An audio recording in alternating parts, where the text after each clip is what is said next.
Hi, so I'm going to do another quite short video here on a guitar that, again, very special to me.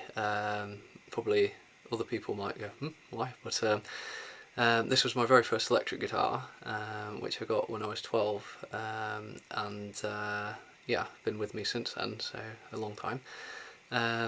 So I got it a couple of years after it was made, but this one is a 1994 Epiphone LP 100.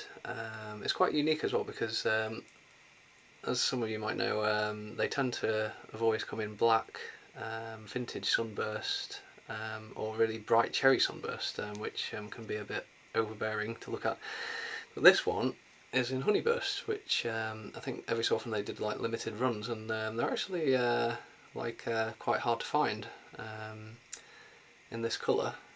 It's a very beautiful colour. It's like not as dark, obviously, as a vintage, and equally nowhere near as bright as the cherry one. So I was always really pleased to have this one. I remember going after school and looking at it, for months in this shop, and really excited about one day getting it. Yeah, I've played it hours and hours in the past, and it's been gigged tons. I used to play it in a metal band when I was a teenager, and sometimes in a funk kind of like funk rock band for a while, and then kind of stopped playing it quite as much just because the frets are quite worn on it now.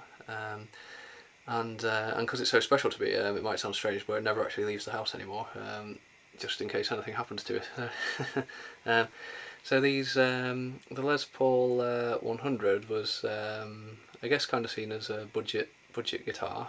I got it because being a massive Slash fan when I was a kid, I wanted one that was like as close to his main touring guitar that he used. I think it's an '87 Sunburst Les Paul, which I just remember thinking it was like the most gorgeous guitar I'd seen when I was younger, and so ended up getting this, and they were, they're quite reasonably priced, fantastic sounding. They're a lot thinner, so there's no like real weight problem with them, and they do have a bolt-on neck, which some people might go on about. Well, it won't sustain as well, whatever. To me, I've never had any complaints about it.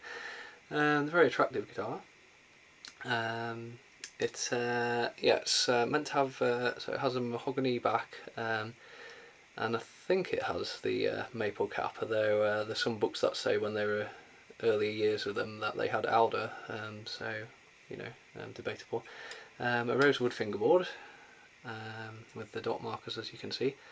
They originally, the LP 100 came out in 1993, and they came in a few different variations. So they had a standard version and a studio version, and I think there was one other one. So so this one really is from one of the first years of production.